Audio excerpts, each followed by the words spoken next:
as an intermediary between the then and now of the Yoruba culture, who is dedicated to bringing out both the known and unknown beauties in and around every interesting part of Yoruba community.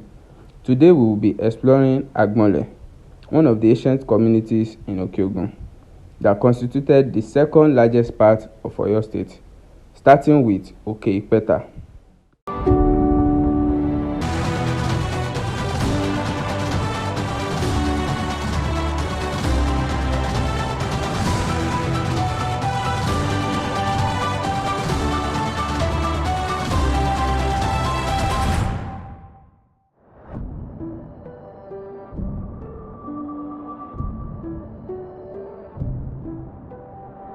Àwọn tí tó jẹ́ tó wà ní tó ń sọ wọn. Bẹ́ẹ̀ni. Tó jẹ́ tó wà ní tó ń sọ wọn. Bẹ́ẹ̀ni. Tó bá ti fò tọ̀hún yẹn tẹ́ wọ́n kẹ́ ọ lọ òǹbòdè níbí. Àwọn security. Àwọn security. Àtọ̀sí àtòrò àwọn Yéṣu. Ó tí mo sọ fún iṣẹ́ wo ní sẹ́yìn pé gbọ́ ẹ sí lọ. Àìtí gòkè tó kò síbi tí kankan lè máa bọ̀ wá tí wọn ò ní rí. Ó tí mo sọ fún kò síbi kíbi tí kẹ́tẹ́ lè mọ́ bọ̀ wá tí wọn ò ní rí. Àtọ̀sán àtòrú ní tẹ́ bá farabalẹ̀ nísìn tí bá ti kúrukúrú ní màá fi Agbọ́nlé hẹ̀yìn ẹ̀ ọ̀tẹ̀ àbí. Sẹ́rí Agbọ́nlé lẹ́ ń wò yẹn. Sọ̀rọ̀ tá à ń sọ yé yín àbí kì í ṣe bóyá amúyíwánú gbó lásán kẹ́bí mo ti ń sọ àwọn kan tó ṣẹlẹ̀ lẹ́yìn àwọn bàbá wa òun ni wọ́n ní ká mú yín wá bẹ̀. Àyà.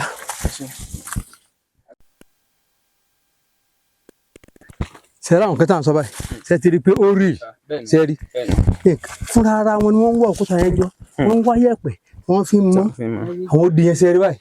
Bẹ́ẹ̀ni. Bẹ́ẹ̀ni. Sẹ́rí nǹkan tá à ń sọ. Àrí bàbá. Ó rí ilẹ̀ àbí. Gan. Àgọ́ ìwà ó rí ilẹ̀ gan. Èyàn ti rí. Èyàn ti rí bọ́n ṣe tó. Kò sí sìmẹ́ǹtì láyé ìgbà wọn. Kò sí sìmẹ́ǹtì. Wọ́n lo yèèpẹ̀. Ọlọ́ba yìí láti fi ṣe papọ̀. Ìpele kejì rèé tó súnmọ́ bí tí wọ́n ń gbé gẹ́gẹ́ fúnra ara wọn. Bẹ́ẹ̀ni.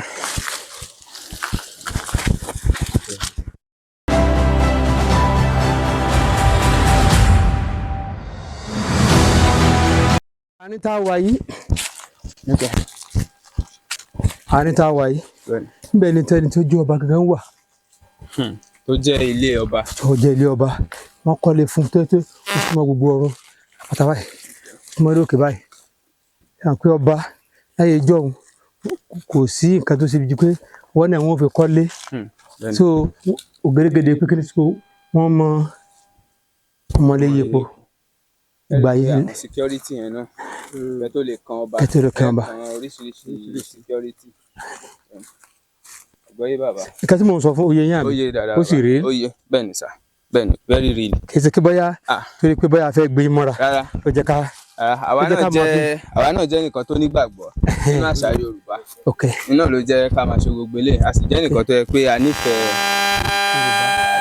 pé ìbá táwa náà gbọ́njú bá a fẹ́ kó parun a fẹ́ káwọn tó yẹ pé táwa náà bá ń bímọ àwọn náà lè mọ tọ́ka sí àwọn nǹkan tí àwa náà tí Yorùbá ní kò ní jẹ́ pé àwọn aláwọ̀ funfun àbí àjòjì kan ní wọn ṣàlàyé fún wọn pé báyìí ni Yorùbá ṣe rí báyìí ni Yorùbá ṣe rí so àwọn nǹkan táwa náà ṣe nìyẹn. Mo ń tẹ̀síwájú nínú ọ̀rọ̀ mi Agbọ́nlé ìlú 14th century ni. 14th century. Bẹ́ẹ̀ ni ó lójú ìlú tó jù lọ lókè Ògùn.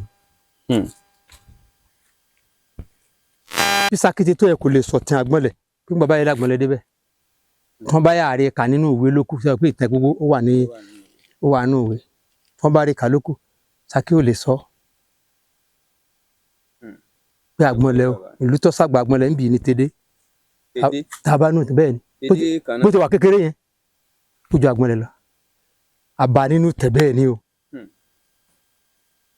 so ní gbogbo kàkàrà yìí ìlú tó pọ̀ ojú Ọ̀yọ́ tó tún lè ju Agbọ́nlé lọ ní Ọ̀yọ́ lé bẹ́lẹ́gbẹ́ Ìgbòho ọ̀nà ẹgbẹ́ tìlẹ̀ gbà wọbẹ̀ Ọ̀yọ́ lé. Tó wà nínú Old Ọ̀yọ́ National Park. Ẹ ṣe àwọn ìlà tó lè pé wọ́n ṣàgbà Agbọ́nlé. Àgbọ́yé bàbá. Bí Agbọ́nlé ṣe rí bàbá dọ́dọ̀ kábíyèsí wọ́n mọ̀ fọ wẹ́wẹ́ ní mo fi tó wá sí pé títẹ̀ ni àbá gbé àwọn bàbá àgbàlagbà wá ṣùgbọ́n wọn ò ní lè gòkè yìí ṣùgbọ́n síbẹ̀ gan ẹ mọ̀ rí lóòrèkóòrè báwa náà ṣe sọ láàmú padà wá. ok lóòrèkóòrè so báyìí sọ. a fẹ́ yí òkèpo so bí òkè yẹn ṣe tóbi tí so a rìn lọ lẹ́gbẹ̀gbẹ́ báyìí kan tó padà síbi àwọn ibì kankan ń bẹ tá fẹ́ fi hàn yín bẹ àwọn òkò kan ń bẹ níbí